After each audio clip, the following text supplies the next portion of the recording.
Hola, bienvenidos a nuestro programa Diálogos Médicos. En esta ocasión contamos con nuestros médicos de cabecera. Hola, soy el doctor Alejandro López Carabeo. Mi nombre es Omar Nevares. Muy bien, muchísimas gracias. Ya son ustedes bastante conocidos, son nuestros famosos médicos de cabecera. En esta ocasión queremos hacer una sumatoria o un pequeño preguntas rápidas para aclarar algunas de las preguntas que han salido durante los podcasts que hemos tenido. Obviamente están los podcasts donde hemos profundizado, pero serían preguntas que tendrían respuestas un poquito más cortas, no vamos a profundizar tanto de temas que ya hemos visto. El primer tema, que creo que lo vimos en el primer podcast que manejamos, es las células madre o la medicina regenerativa. ¿Es una medicina alternativa?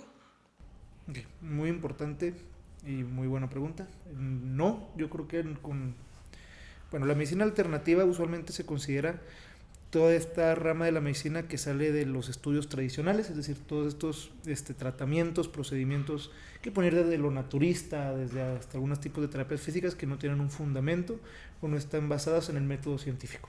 La medicina regenerativa no es el caso. La medicina regenerativa, tanto la terapia celular, la terapia genética que hemos estado hablando, son muchos protocolos que están actualmente en diferentes fases de estudio en varias partes del mundo. Se están haciendo ya incluso en varios enfermedades como artritis reumatoide, ya están en fase 2, para artrosis ya hay estudios en fase 3, ya hay productos aprobados por FDA que se hacen en la medicina regenerativa. Entonces, hablando sobre la base de qué es lo que lo diferencia el método científico, y no, la medicina regenerativa simplemente es una parte, es un área de la medicina un poco más nueva, pero que tiene una rama grande de investigación. Muy bien. Continuando con esa misma línea de pensamiento, Omar, ¿la medicina regenerativa reemplazará la medicina actual y a los especialistas? Realmente la medicina regenerativa va a ser otra de las herramientas y de las áreas de las troncales de la medicina que se van a complementar dentro de la práctica común que ya tenemos en la medicina alópata, pero nunca va a reemplazar ni la cirugía, ni va a reemplazar la farmacología, ni va a reemplazar la forma como actualmente llevamos la medicina. Lo único que sí va a hacer es que nos va a permitir curar cosas que antes no podíamos curar y tener bases para poder crear nuevas expectativas de tratamiento, y expectativa de vida la va a alargar bastante. Y eso pues es parte de lo que ahorita tenemos. Las herramientas en la medicina regenerativa, tenemos ozono, tenemos las células madre, tenemos las otros tipos como las mononucleares, las dendríticas, los factores de crecimiento de plaquetario, autólogos, tenemos actualmente los péptidos, que son una de las ramas nuevas, que son proteínas que nos permiten desarrollar, pero todas estas son fácilmente aplicables en cualquiera de las especialidades. Bien importante, y creo que tiene que ver, es que muchas veces se intenta encapsular esta diferencia entre medicina alternativa, medicina regenerativa, como dice el doctor, como un conflicto, más que como una herramienta, pero hay que entender que la medicina cambia a una velocidad impresionante. El médico suele ser a veces, el médico por tener el paciente un poco pragmático, un poco conservador, y de repente nos vamos a encontrar que tratamientos que se usaban o se creían que servían para algo, resulta que causan un mal, de repente salen cosas nuevas. Entonces el médico tiene que estar siempre muy flexible, tiene siempre que estarse investigando, tiene que estar actualizándose de forma constante. Por ejemplo, ayer platicaba con el ortopedista porque iba a hacer un estudio muy grande. Normalmente antes, primero, siempre que había una lesión antes de meniscos, una lesión de articulación, era la cirugía directa. Vámonos, abrimos y entramos. Luego se cambió la artroscopía. Todo el mundo quería hacerte una artroscopía, hacer una limpieza en una lesión de meniscos. Que es un estudio grandísimo este año, pero ya uno anterior, que no me acuerdo cuántos miles de pacientes eran, salió en el New England Journal y con la Academia de Estados Unidos, donde menciona que los pacientes que tienen una meniscopatía en la parte blanca del menisco y se les hace una artroscopía, tienen una degeneración o un desgaste increíblemente acelerado, o sea, 27 veces más rápido. O sea, todo el paciente que hacía una cirugía de artroscopia, que se supone que era para solucionar los meniscos, terminaban con una artrosis. Entonces, de repente ese ya no era nuestro gold estándar, porque todo el mundo decía, pues no te opero, luego de forma mínimamente invasiva, parecía lo mejor, y ya de un día para otro nos toca hacer un estudio que nos dice, no, al contrario, estás causando un desgaste articular. Entonces, tienen que entender que siempre va a estar en un cambio la medicina. No es que quisiéramos hacer, en este caso el ortopedista, un mal, obviamente, al contrario, quería hacerlo mínimamente invasiva, le convenía más abrir y entrar si hablamos de algo económico, por ejemplo. Simplemente cada vez salen estudios nuevos, salen tecnologías nuevas, y la medicina regenerativa es una de estas ramas nuevas que van a estar a la mano de los diferentes especialistas para cada vez intentar tener mejores resultados de una forma un poquito más segura. Siento que la medicina todo se está trasladando o está buscando lo mínimamente invasivo, lo más seguro, con el mejor resultado. Tomando ventaja de Omar, de ese comentario, y lo tocó Alex, y ahorita tú lo tocaste con la pregunta anterior, si esta medicina es una herramienta más que nos va a ayudar a curar cosas que antes no podíamos, nos da una herramienta, un arsenal más, una herramienta, un arma más en el arsenal. ¿Por qué algunos médicos tachan esto de charlatanería, algunos, y algunos otros como, sí es cierto, pero no es efectivo? Porque realmente no están actualizándose. O sea, la realidad de las cosas es que esto es real, es científico, es efectivo. Si alguien dice lo contrario, es porque no lo conoce. Entonces, básicamente ignorancia más que otra cosa. Perfecto, muy bien, gracias. Y creo que adelante, es un punto importante. Aparte de eso, siento que hay muchos médicos, sobre todo. Yo he visto mucho que los médicos americanos, no sé si es por la cultura, están mucho más abiertos. Me pasó, le estaba platicando el otro día al doctor, ya hace tiempo que me han llegado doctores de Estados Unidos preguntándome, doctores que mi hermano estudia en Estados Unidos, que me han marcado cardiólogos que están haciendo investigación para que les enseñemos un poco de cómo hacemos las cosas, porque en Estados Unidos tenemos esta cultura que lo tratamos en el primer podcast de la investigación. Estados Unidos tienen muy arraigado el tienes que publicar, tienes que hacer esto, tienes que hacer aquello. Aquí en México no tanto. Aquí en México muchos médicos te dicen, no, ¿sabes qué? Es que está apenas en estudio, o no está en no sé qué fase, o hasta que no salga en una guía, no lo toman. Y entiendo su punto, porque hasta cierto punto entiendo que es por seguridad, pero pues también si te estás esperando, estamos viendo el otro día que un estudio nuevo, un medicamento nuevo, una terapia nueva tarda en promedio 10, 15 años en salir, pues bueno, siempre va a estar 10, 15 años atrás que los demás, o de lo que le puedes ofrecer a tu paciente. Ok, muy bien. Y tomando y continuando con el mismo hilo de conversación, otra pregunta que yo veo muy frecuentemente es, ¿existe evidencia científica de los resultados que se genera la medicina regenerativa? Sí, muchísima. De hecho, como decía ahorita Alex, hay más información y trabajos actualmente publicados sobre las terapias de medicina regenerativa que muchas de las cirugías, o que el otro día lo comparábamos con los péptidos estos que están de moda para la baja de peso. Sacamos como 147 estudios de los agonistas GLP-1 y de células madre más de 25,000 artículos. O sea, así de dispar está la investigación en nuestra área a lo que normalmente está en el área de la medicina farmacológica. Y algo importante, amarrando las dos cosas, y lo que dices ahorita de por qué muchos médicos desconocen, o por qué, a pesar de si es tan efectivo, una pregunta bien típica, si es tan efectivo, si está en tu estudio, ¿por qué no sale tanto al mercado? ¿Por qué todavía no está en las guías? Y algo bien importante, yo llevo precisamente una clase específicamente de eso. El problema que tiene la medicina regenerativa es que es muy difícil de hacer a volumen, muy difícil. Entonces, dejando un poquito de lado un momento lo ético, por así decirlo, vamos a la salud como un negocio, como tal, porque pues, al final de cuentas está regido por empresas gigantescas de farmacéuticas.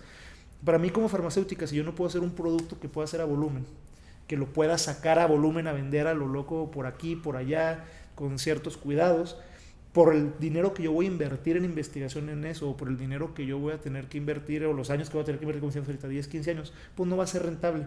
Entonces, una de las principales investigaciones que está haciendo Pfizer, ahorita es de las más fuertes en esto, es precisamente, ellos lo llaman cómo sacar células mesenquimales off the shelf, es decir, cómo tenerlas ahí guardadas para nomás agarrarlas y poder aplicarlas a diferentes pacientes. Entonces, ahorita la medicina regenerativa está en un punto en el que es muy complicado, no solo no es muy complicado, ahorita no se puede hacer en masa, no puedes hacer un producto que nomás le des a las personas, las células tienen que tener muchos cuidados, lo que hacemos de tenerlas autólogas, de tener que diferenciarlas. Entonces es algo que ha detenido mucho como mercado la medicina regenerativa. Y la naturaleza te lo está bloqueando. Pasó con las células CAR-T, las de primera generación. Lo hicieron, las CAR-T son células que se empezaron a utilizar para curar los linfomas y leucemias. Y es un trabajo sumamente bueno y curaron pacientes en etapas súper avanzadas de cáncer. Pero lo que hicieron fue modificarlas genéticamente para hacerlas en volumen. Y después de los años, estos pacientes que habían sido tratados empezaron a tener tumores porque metieron genes que no eran de ellos, empezó a haber alteraciones. Entonces se están dando cuenta que no pueden estar haciendo a volumen las células. Son seres vivos, o sea, no puedes clonarlos y estarlos metiendo. Y esto nos lleva mucho, doctor, a la medicina del futuro que hemos escuchado, que la medicina del futuro no es una medicina general, es una medicina, en términos americanos, custom made, hecho específicamente para cada uno. Es decir, te voy a sacar un análisis de ti, voy a hacer tu diagnóstico, tu estudio genético, voy a ver cuáles son tus deficiencias, aunque no se hayan manifestado todavía, y voy a hacer medicina preventiva y regenerativa en base a tus deficiencias. Y obviamente cada perfil tiene sus propias fortalezas y debilidades, y cada uno de estos es una medicina que viene en un futuro, ya está aquí, pero el volumen comercial no va a ser generar medicamentos a volumen, sino más bien es generar masivamente tratamientos custom-made, hechos específicamente para el paciente. Todavía no estamos ahí, es costoso todavía, pero eso son todo lo que ¿cómo se llama? Se me fue el nombre, los anillos que están sacando, que se están monitoreando, exactamente, los anillos, las pulseras, los aparatos que te sientes, te sacan una muestra de sangre, te hacen todo un perfil, hacia allá se está dirigiendo. Sí, definitivamente la medicina se está llevando a la medicina de precisión, así se le llama. En la medicina siempre, nosotros en la Facultad de Medicina de aquí de la UACH, tenemos en nuestro logo arte en las manos. O sea, no deja de ser un arte en la medicina precisamente por esto, porque cada médico tiene la particularidad de poder ingresar a la persona en su psique, en su físico, en sus emociones de una manera diferente. Y eso permite que tengas éxito porque no solamente la salud son 3 áreas, es el área física, el área mental y el área social. Entonces, nosotros no podemos trabajar nada más lo físico, sino afectar lo social. Y no podemos trabajar lo social sin tener un impacto en lo mental. Entonces, un control de peso, una persona no le puede decir, vas a comer de tal forma, eso es lo correcto, pero socialmente no puedes. Porque o no le alcanza o no lo permite su familia porque no le gusta comer de esa forma. Y ahí entra la cuestión de que sí, lo estoy curando físicamente, pero lo estoy afectando socialmente y mentalmente. Y si no te enfocas en los otros dos, tarde o temprano el otro va a fracasar. Así es, porque es un equilibrio. Los pacientes siempre se me impresionan mucho porque cuando yo les hago una dieta, le digo, tú dime qué se te antoja. O sea, si tú me pides un pan con Nutella, tú dime, yo lo voy a meter, yo lo acomodo. Claro, voy a tener que arreglar otras cosas, pero yo lo acomodo. ¿Por qué? Porque yo sé que si, o incluso en algunas dietas, aunque no es lo más correcto, pero yo también conozco a los pacientes, a veces algún día les pongo en la noche un poquito de alcohol, por ejemplo. ¿Por qué? Porque yo sé que si no te lo pongo yo igual lo vas a hacer. Pues igual lo vas a hacer y si yo no lo tengo equilibrado, vas a tener un mal resultado. Prefiero yo adaptarme a ti. El médico, la dieta se tiene que adaptar al paciente, no el paciente a la dieta. Y como tú decías ahorita, lo personalizado, aparte de que es a donde va, es lo correcto. Porque yo tenía un maestro que me decía, me acuerdo mucho, que la medicina no es como las matemáticas. En las matemáticas 2 más 2 es 4. En la medicina ese 2 más 2 es 3. A veces es 5, a veces es 0. Entonces, así es como tiene que estar diseñado. No todas las personas van a responder igual a todos los medicamentos. Entonces, cada vez nos tenemos que enfocar más en darle al paciente lo que necesita. Siempre les digo yo a los pacientes, los médicos, nuestro trabajo es hacerles el camino planito para que ustedes lo recorran. Si nosotros les ponemos más trabas, pues va a ser muy, muy complicado. Así es. Muy bien. Moviéndonos por ese mismo hilo conductor y pasando a otro tema, yo soy deportista, son las preguntas, yo soy deportista, no estoy lesionado, pero no me quiero lesionar. ¿Puedo hacer algo? ¿Tengo que hacer algo? Sí, Sí. tienes. Siempre la medicina preventiva va a ser mucho más económica, pero no solamente hablando de la cuestión económica, va a ser una plataforma que te lleve a un nivel que a lo mejor tú solito no hubieras alcanzado. Entonces, es a lo que ahora se le está llamando biohacking. El biohacking es cómo puedo llevar tus cualidades hasta un nivel máximo, pero aparte, las cualidades que no tienes, desarrollártelas yo de manera biológica. Y eso ya se está haciendo, como hablamos de las hormonas en el podcast pasado. Yo no tengo la capacidad de producir la cantidad de testosterona que debo de producir por mi ritmo de vida, por mi estrés, pero si yo me lo aplico y es una testosterona humana igual a la que yo tengo, pues voy a tener alcances que yo no iba a tener.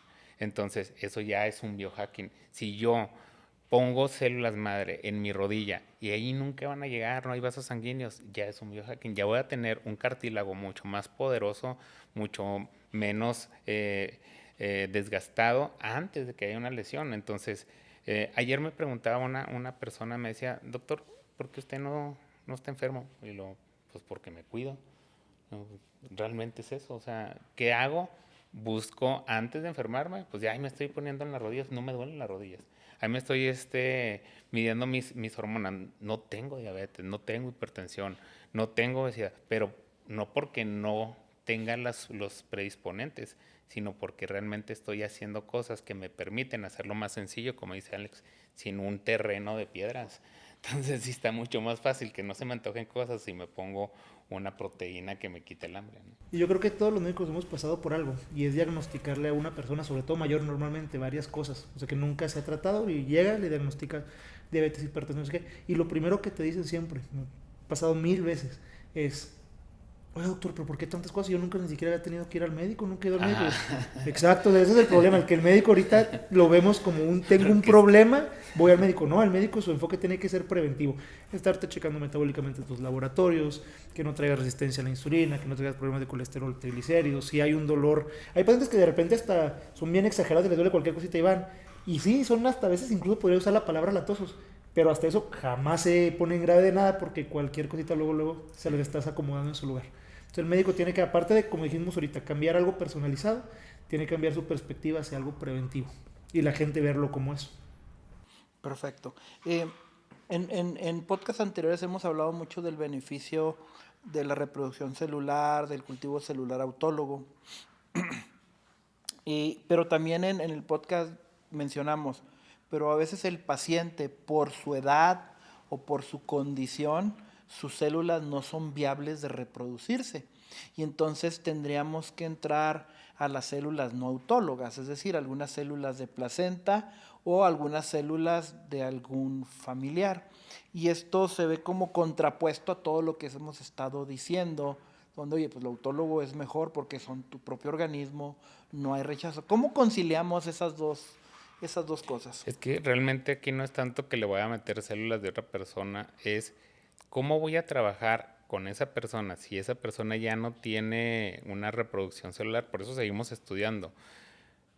Muchas de las veces es que los telómeros de esos genes están acortados, pero ya actualmente podemos mejorar y ver cómo frenar la telomerasa para que no se sigan destruyendo. Entonces, es trabajar con ellos en esto otro. A lo mejor voy a meterle unos péptidos, voy a meterle unos factores de crecimiento, y las células jóvenes que tenemos de placenta, lo que hacemos es como que las acompañen en las células de ellos. Entonces, sacamos todos los factores de crecimiento de estas áreas y utilizarlos, porque a final de cuentas es lo que hacen las células, todas las alogenéticas o que son de otras personas, es ayudarnos con sus factores de crecimiento.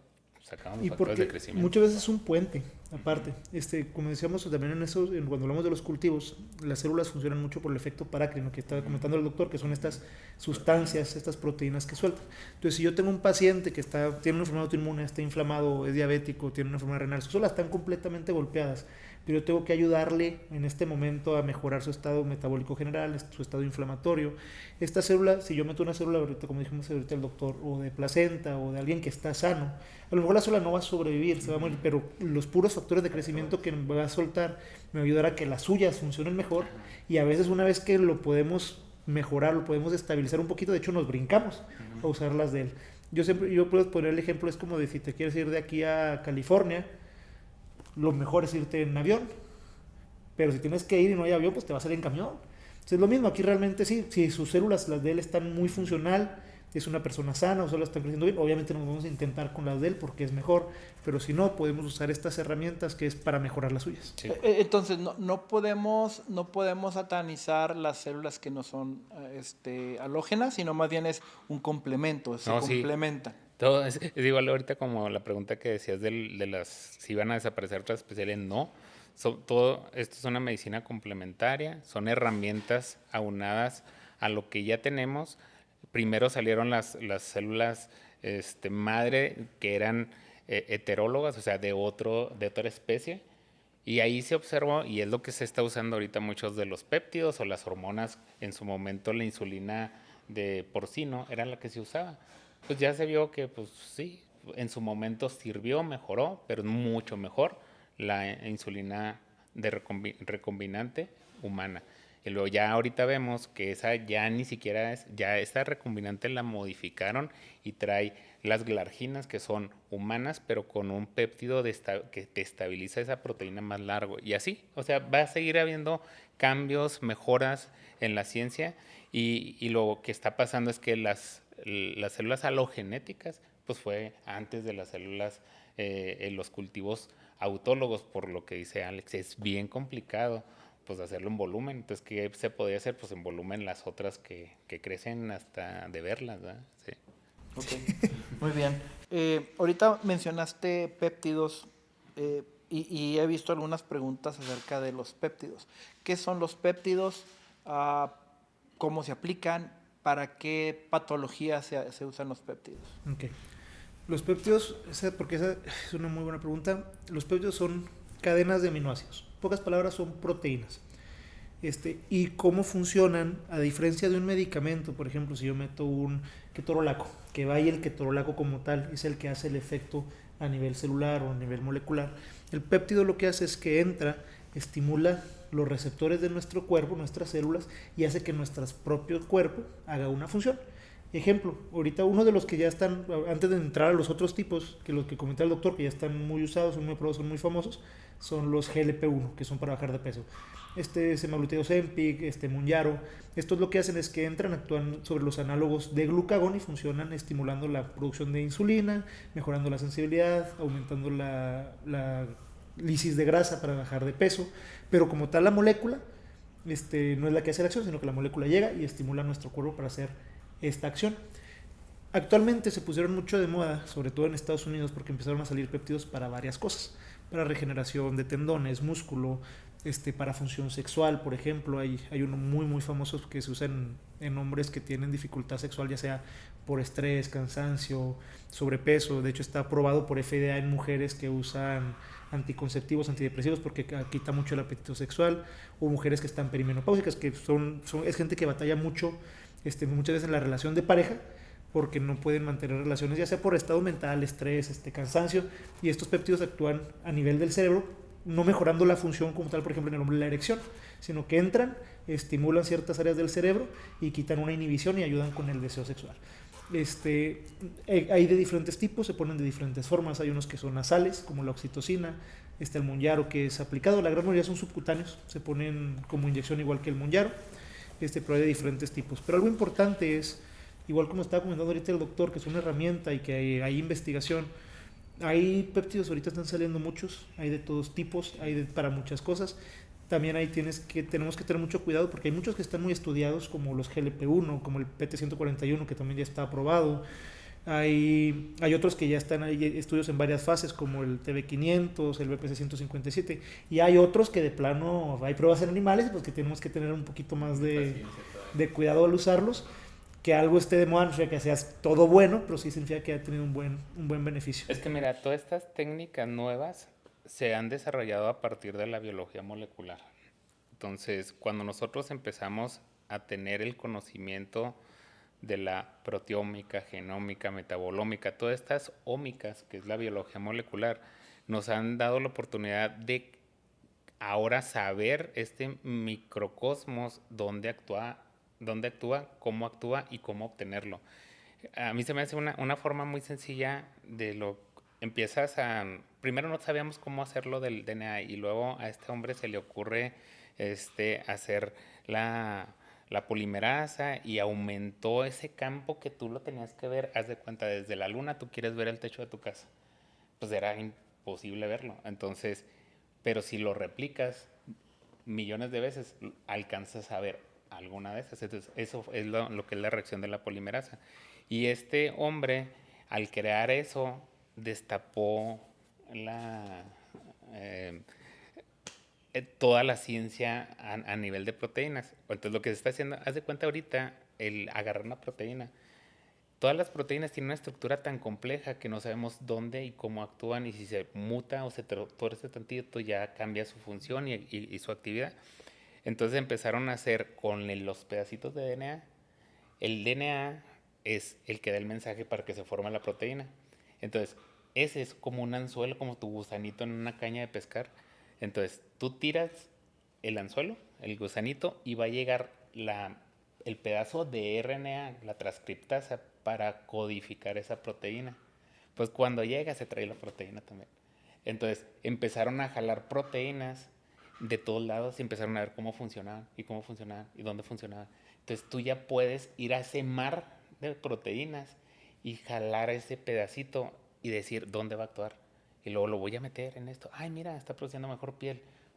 Ay, mira, ya dejó de haber envejecimiento. ¿Por qué? Porque ya estás actuando en la telomerasa, ya estás actuando en la producción de ATP, ya estás actuando en un montón de cosas como enzimas antioxidantes que antes no podíamos hacer eso. Entonces, ahorita, haz de cuenta, la medicina se convirtió en una medicina molecular y ya nuestra base ya no es el ser humano, es la célula. Entonces, todos los componentes de adentro ya sabes, tú como ingeniero, ahora ya te dicen cómo funciona todo el proceso de producción de ahí adentro. Entonces tú lo puedes modificar. Y la ventaja de eso es que aparte se hace algo muy seguro. Ahorita es algo que está en mucho debate en redes, hay mucha gente que está muy a favor, obviamente como todo, cuando sale algo nuevo hay mucha gente que está en contra, pero la ventaja de que son proteínas y lo que hace el doctor, como te hace actuar tus células, que es algo muy muy seguro. Hay algunos péptidos como el UPC-157 que ni siquiera se han visto dosis mortales. ¿Por qué? Porque como lo que yo hago es meter algo que va a estimular tu cuerpo. Si yo meto de más, te ignora. Literal, el BPC-157 que se usa mucho para lesiones musculares, se usa mucho para recuperación después del ejercicio en atletas, por ejemplo, en deportistas. Se ha hecho en estudios en animales, si yo le meto, lo más que puede pasar es que pues, el cuerpo ya no tiene con qué responder y lo ignora. Yo te meto algún medicamento de más, pues el medicamento hace el efecto, te intoxico. Entonces hace algo que sea muy seguro. Claro, tiene sus cuidados y sus restricciones. Por ejemplo, en específico, como mejora la regeneración celular, la circulación, todo esto no se puede usar en pacientes con cáncer, por ejemplo. Entonces, como hemos dicho en todo son buenas herramientas, esta es una buena guía, pero son herramientas muy seguras. Y algo que tiene la gente mucho, que está diciendo ahorita, me pongo un punto yo intermedio, ni uno ni el otro, es, no, pero es que no están aprobados, no están estudiados. Para empezar, sí hay estudios, sí. Y aparte ni el magnesio ni las vitaminas están aprobadas, ni la proteína que tomas está aprobada. Se hizo un son tren, complementos alimenticios. Exactamente. Se hizo un tren muy padre en TikTok o en Instagram, yo lo estaba viendo, porque ahora que se pusieron de moda los péptidos, que te decían, este año por péptidos subieron 20 millones de muertes. Ah, no, perdón, fue el alcohol. Perdón, sí, entonces, a veces lo ponemos así como algo muy satanizado, y tenemos normales cosas que nos matan a diario, como el cigarro, el alcohol, sí, es cierto. De acuerdo. Bueno, cambiando un poquito de tema, gracias por la explicación de los péptidos, que como dijiste está muy de moda y he visto varias preguntas. Reemplazo hormonal, que fue un tema que tocamos con el ginecólogo. ¿Qué es el reemplazo hormonal? ¿Quién requiere el reemplazo hormonal? Pues todo aquel que no puede producir una hormona. El diabético, que no, tipo 1, el reemplazo hormonal es usar insulina. El hipotiroideo, que tiene que tomar levotiroxina, es un reemplazo hormonal. La mujer que no se quiere embarazar, que toma anticonceptivos, es un reemplazo hormonal. La menopáusica que requiere, que ya no produce esas hormonas, pues es un reemplazo hormonal. El paciente con inmunodepresión o con inmunocompromiso por una enfermedad autoinmune ya agotó la producción de cortisol, pues toman cortisona. La cortisona es una hormona. Entonces, todas las hormonas se utilizan desde hace muchos años y no generan un problema. El problema lo genera la enfermedad. Obviamente, si yo no necesito esa hormona y me la estoy poniendo sin una vigilancia, sin un control, todo tiene un efecto. Ahí ese es el problema. Entonces, el control hormonal siempre, o el reemplazo hormonal siempre se va a usar en la deficiencia. Ok, entonces el reemplazo, porque una de las dudas que surge mucho es el reemplazo hormonal es, bueno, te quito lo que tú tienes y te pongo, y es más bien darte lo que dejaste de producir o lo que te está faltando. Ese es el reemplazo hormonal. Y esto aplica tanto para hombres como para mujeres por la descripción que acabas de dar.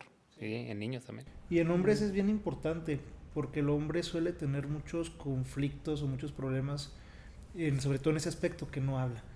Eso es bien importante. Nos llegan muchos hombres que empiezan a tener problemas de erección, problemas en relaciones con su pareja, que se sienten muy depresivos o ansiosos. Por diferencia de la mujer que se siente muy abierta hablando de eso, el hombre suele guardárselo o ni siquiera sabe interpretar que está deprimido o interpretar que está ansioso. Y es algo bien común porque a partir de unos 35, 40 años, sobre todo si tienes estrés, es muy seguro que vayas a tener una deficiencia de testosterona. Entonces tu calidad de masa muscular baja, tu energía baja, tu función sexual baja, tu relación con las personas se disminuye o empeora. Y entonces ahí en los hombres es muy importante estarles checando de forma seguida la testosterona para en caso de que haya una deficiencia suplirla. Hay un estudio que nos menciona que de 1980 a la fecha, cada año la testosterona ha ido disminuyendo un 1% en el hombre. O sea, tenemos un 46% menos testosterona que los hombres de 1980. Entonces por eso cada vez depresión hay más, ansiedad hay más. Y es importante, por eso yo siempre al hombre le pregunto cómo está tu vida sexual, cómo está tu energía, porque ya ahora hay muchas herramientas con las que podemos apoyarlo. Perfecto, muy bien. Cuidados dermatológicos también, la medicina regenerativa para el cuidado de tu piel, regeneración de piel, se aplica, número uno, y número dos, ¿con qué tratamientos van combinados? Porque, por ejemplo, podemos utilizar los láser Fraxel, podemos utilizar ácidos, podemos utilizar Botox, podemos utilizar diferentes cosas. El peligro que veo yo, y es una pregunta para ustedes, es que a veces se compite con spas, se compite con dermatólogos, pero no dermatólogos médicos. Se llaman clínica dermatología, pero son cosmetólogos realmente. Y entonces yo ahí veo un peligro, porque un cosmetólogo te puede dar un masajito, te puede poner algunas cremas, mascarillas, está bien. Pero ya cuando empiezan a aplicar medicamentos, es donde yo le veo un riesgo. A mí me tocó estar en un curso que realmente yo me quise salir porque, o sea, nos están enseñando a aplicar toxina botulínica y había mucha gente que no era médico. Entonces dije, o sea, no quiero estar aquí. O sea, realmente no se me hizo correcto porque a nosotros nos enseñan desde una anatomía, una fisiología, una histología. Sabemos que si picamos a un lugar, ¿qué hay ahí? Hay un vaso, hay un nervio. Mucha gente los toca, no sé si te toca de que, oiga doctor, parece mago, ¿sabe dónde me duele? No, es que no es que sepa dónde le duele, sé la anatomía. No sé que ahí va aquí va el tendón, no acá. Entonces te va a tocar donde está el tendón, te va a tocar donde está el hueso. Entonces, eso nos permite a nosotros ser mucho más certeros en los manejos. Y tristemente hay gente que utiliza los fármacos o utiliza las herramientas médicas sin el conocimiento de la base y realmente generan mucho daño. Entonces, es así, la medicina es tan bondadosa que dice que muchos se curan con o a pesar del médico. Entonces, pasa lo mismo. Hay cosas tan buenas, por ejemplo, las células madres son tan buenas que no importa si te las pone alguien que no sepa medicina porque realmente no, o los péptidos, ¿no? Porque no tienen un, un efecto secundario, porque no estás brincándote algo, es algo natural. Pero, ¿dónde lo vas? ¿Qué pasa si esa persona te lo puso mal y te metió una bacteria. Pues ya le vas a echar la culpa a la célula madre, no al que te lo puso. O que te lo pusieron con una mala técnica y te picaron un vaso y metieron un émbolo ahí. Entonces, ese es el detalle de este tipo de terapias en otros lugares que el dermatólogo hace yo, por ejemplo, que trabajo con ortopedistas, con ginecólogos, con dermatólogos, ellos me hacen con su experiencia, nada más ven eso. Entonces dice, Omar, mira, esto sí parece un eczema, pero no es un eczema, muy probablemente es una enfermedad autoinmune de este tipo. Ah, ok, ¿por qué? Es que lo he visto mucho yo y mira, déjame le pido estudios, pero casi siempre yo al inicio me equivocaba. La experiencia les va dando eso y llevamos a un diagnóstico mucho más rápido sin que el paciente gaste tanto y ya con las nuevas herramientas, ahí sí, le digo, ¿y qué le vas a...? Ah, sí, pues no hay cura para eso, ¿eh? Entonces no. Entonces, pues nos ayuda mucho que hagan un buen diagnóstico, pero hay cosas buenas. Por ejemplo, en la cuestión de piel, es padrísimo utilizar los láser, pero hay energías desde 10 joules hasta 40 joules que puedes quemar al paciente y ya lo dejas con una lesión definitiva. Entonces, pero son herramientas muy nuevas. Bueno, ya los láser no, pero cuando yo los empecé a usar, que fue hace como 17 años, no había casi información sobre eso. Es lo que está pasando ahorita con las células. Había tanta poca información que te enseñaban casi quemando al paciente. Entonces, ¿por qué? Porque ellos tampoco no sabían cómo actuar. Les decían los ingenieros, no, tú métele esto. Llegaban los ingenieros a decirte cómo actuar con el equipo. Y ellos te hablaban Te daban la aplicación del equipo, exacto, obviamente. pero no lo biológico. Y poco a poquito se ha ido aprendiendo y se ha ido modulando y se ha ido corrigiendo las cantidades de energía que metes. Y específicamente, ya ves, si le metes mucho calor a un láser, el paciente va a generar una mancha. Y lo querías para quitar manchas, entonces ya sabes que no le tienes que meter tanto calor a ciertas pieles con cierto pigmento. Y luego ya tienes estas otras herramientas. Por ejemplo, las células madre, al ser desinflamatorias y ser analgésicas y reparadoras, pues me quita el riesgo a que ese láser me manche a la gente. Muchísimo. Y luego aparte, ya hice una lesión con el láser, pues voy a producir más colágeno. Entonces, todo esto ha complementado cosas que no teníamos. Actualmente hemos estado platicando con cirujanos plásticos que dicen, pues sí, yo hago una lipoescultura y modifico la grasa, pero ya ellos empezaron a hacer también ciencia, es decir, si meto factor estromal de la grasa o meto células madre, esa implante de grasa que yo puse ya dura, ya no se reabsorbe. Ayer veía yo con un cirujano plástico, me dice, es que sí, hago el estiramiento facial. Sí, pero es piel vieja. A los 2, 3 años ya se la aflojó y vienen y me reclaman, doctor, mire, me dejó peor. No la dejé peor. Lo que pasa es que su piel ya se volvió a hacer flojita. Entonces, ¿qué es lo que ellos están acercando a nosotros? ¿Cómo le hago para revitalizar? Yo de manera inmediata, yo se los digo así, ¿qué necesita yo como cirujano plástico? Y les digo, tú me vas a poner la carcasa y esta es el andamio, yo lo voy a formar. Tú haces el molde y yo lo relleno. Ya lo hago biológico. Ya nada más tú lo haces como ella quiere, porque pues no le gusta su nariz, tú la acomodas y yo voy a hacer que no tenga fibrosis y que se haga un tejido tal cual como ella nació. Nada más tú modificas la estructura. Y algo bien importante tanto para hacer que dure más, como dice el doctor, pero para prevenir más, porque lo vi hoy, hay que recordar que la piel siempre va a ser un reflejo del estado metabólico, del estado inflamatorio que tiene nuestro cuerpo. Entonces, siempre es muy importante, y yo le digo a los pacientes, sí puedo hacerte el mejor tratamiento, puedo hacerte la mejor cirugía, pero si yo no corrijo lo que te hizo tener cierto problema, va a volver a pasar. Entonces, si yo tengo una paciente, porque hay una señora que me dijo, oye, es que yo nunca me he cuidado la cara, y sí, le hice un análisis facial, somos nuestro equipo para hacer análisis facial, nunca he visto uno tan mal, salió muy malo, yo su piel 10 años más grande de lo que tenía, muchas arrugas, muchas manchas. ¿Por qué? Porque si nosotros a lo mejor desde el principio, y le dije a ella, podemos hacer un Fraxel, podemos hacer esto, podemos hacer aquello, le dije, pero ¿sabes qué? Antes de hacer eso, o junto cuando hagamos esto, a mí me gustaría también manejarte, si traes una resistencia a la insulina, quitar la resistencia a la insulina, si traes una deficiencia hormonal, quitar una deficiencia hormonal, porque eso va a ayudar mucho a mejorar tu calidad de la piel, a mejorar cómo se ven tus poros, cómo se ve tu hidratación, la humectación.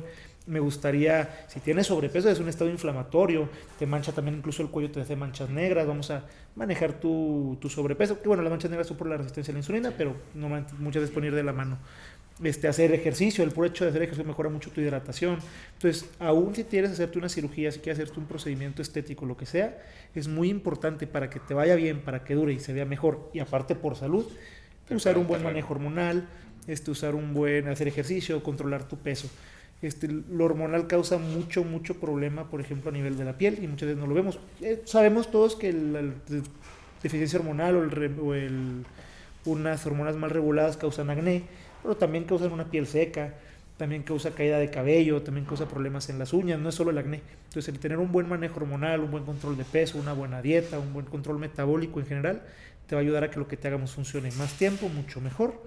Y aparte, que incluso si no te haces nada, te veas bastante mejor. Y es que mira, ahorita que hablas de los cosmiatras, por ejemplo, en el acné, llegan y les exprimen los granos. O sea, dices, pues es una glándula hipertrófica grandota, la vacías, la estimulas hasta que se rellene otra vez. Y lo que nosotros hacemos, no hacemos eso. Con un láser haces que se caliente esa glándula, calientas el vaso sanguíneo se esclerosa, se hace chiquito, pues ya no le llega sangre y se atrofia esa glándula. Entonces esa glándula que estaba ya no funcional, no servible, ya la quitaste. Pero si yo te metí células madre, voy a crear nuevas glándulas, no te voy a dejar seco porque te hice un tratamiento para limitar esa glándula. A diferencia que lo que hacen muchos, por ejemplo, con la isotretinoína, todo esto, son medicamentos que se utilizan para que no produzcas tanto sebo. Sí, funciona, pero también tiene una función también orgánica. Esto es lo interesante de lo biológico.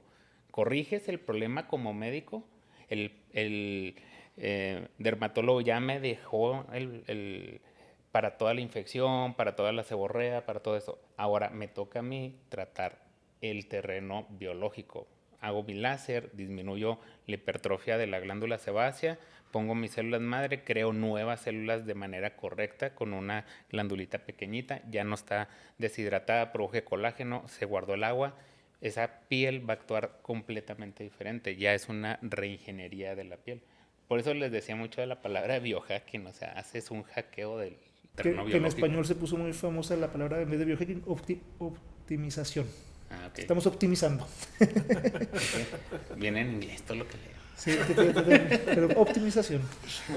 Muy bien, perfecto. Última pregunta antes de cerrar con el podcast del día de hoy. Y es una pregunta también muy común. ¿El tratamiento regenerativo, tratamiento celular, es muy caro?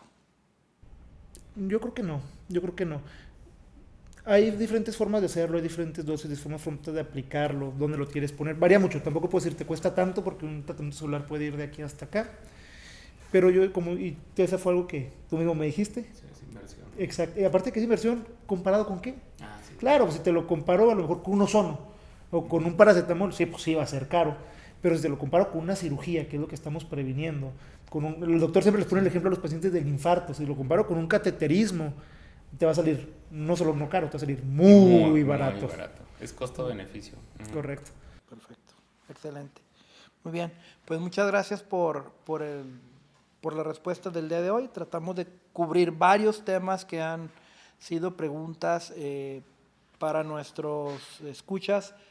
Si quieren ahondar más en esto, les recomendamos que vean los podcasts en los que hemos hecho ya. Ahí entramos en cada uno de estos temas de manera más profunda, con algunos especialistas. Hemos tratado esto con el ginecólogo, con el ortopedista, estuvo el urgenciólogo también con nosotros, hemos estado con las químicas, científicos que desarrollan la reproducción celular.